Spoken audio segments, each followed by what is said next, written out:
Okay, all right. Hello, my name is Lalitavira. I have a couple of stories. My first is when I first met Bhante. It was in 1997. I was visiting Kulananda at Majjhimaloka, and I'd written to Bhante a couple of times, mainly just requesting to meet him because I'd heard so much about him and he was so influential and wrote all the books that were part of this Buddhist movement I'd become so interested in. And I went to visit Kulananda, and Kulananda told me at the end of our chat, by the way, Bhante will see you.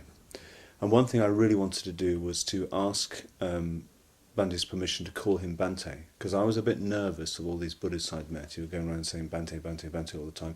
When the guy's name was Sangharakshita, I was a bit worried it was a little weird, a little culty. So I wanted permission from the man himself, so I wasn't just sort of being a sheep. So that was one of my intentions.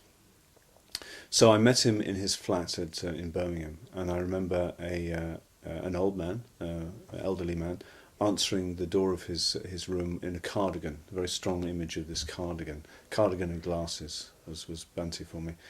And he sat in a comfy chair in the corner of the room, and there was a light above him, a standing lamp, which he didn't turn on at first. He just sort of sat there, and I remember it because it crops up later in the sort of talk. And so we chatted, we talked. And I talked far too much, and I remember afterwards really wishing I'd shut up, actually, because I was kind of nervous and I wanted to impress him and things like that.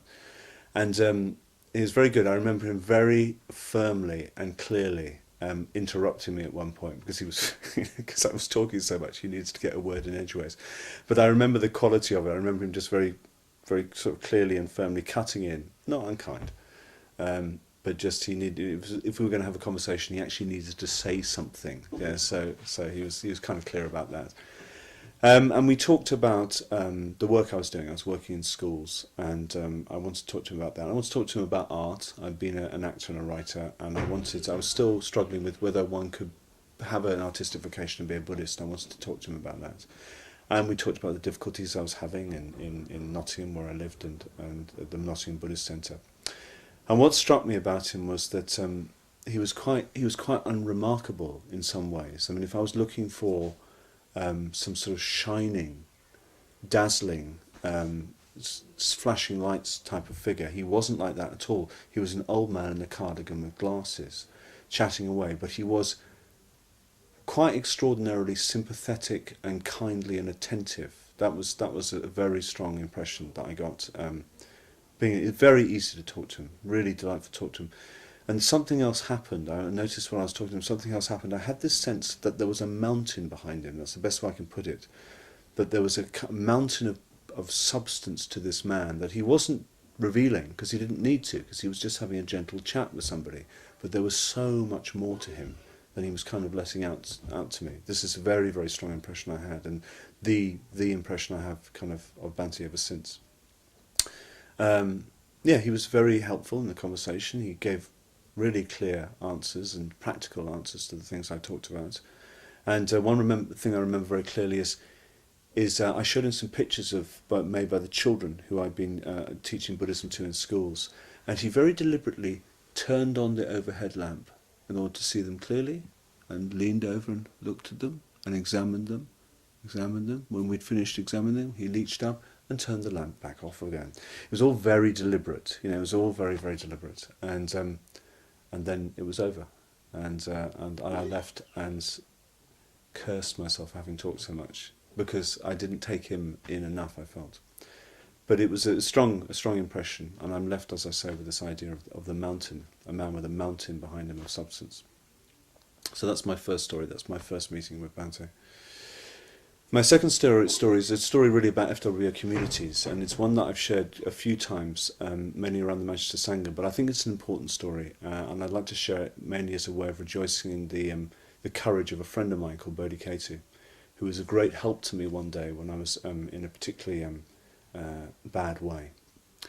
I moved to Manchester, to a community in Manchester, a few weeks before this event occurred, and I have a history, I have a background of addiction. I used to be alcoholic, I used to take drugs, and there's a habit of secrecy and self-enclosure that goes with this behaviour. And I'd left it behind a few years before. I hadn't drunk before, for some years before I came across the FWBO. But I still, that kind of secretive, self-enclosed behaviour still showed up in little ways. And this new community was a bit difficult for me. I didn't particularly like the meeting all these new people and exposing myself to all these new people, as it were, them seeing me. I just wanted to run away. So what I started to do was I managed to find a way of never meeting anybody in the community. I come in very late at night and run up to my room, and I go very early in the morning. Yeah, and this went on for some days, which kind of went against the spirit of community. And after about 3 or 4 days of doing this, I'd managed to creep back into the house without being spotted by anybody, close the door, turn the light off, and was lying in bed.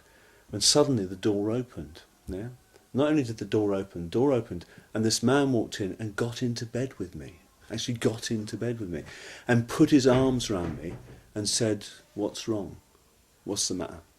Come on, something's wrong." I remember lying there like a board, like this, with this man with his arms around me, thinking, you've got a choice here, you've got a moment here. You can either let go of your isolation, you're pushing people away, and you can sort of melt, and you can talk to this man and respond to this extraordinary thing that he's done. Yeah, this extraordinary thing that he's done. I should emphasise nothing sexual in this at all. Absolutely nothing. It was just somebody having the courage to reach right beyond convention to try and communicate with somebody. And I remember just beginning to talk and saying, well, this is what's going on. I feel bad about this. And he listened, and he was a good friend. And that kind of melted me from the sort of self-imposed freeze that I put upon myself.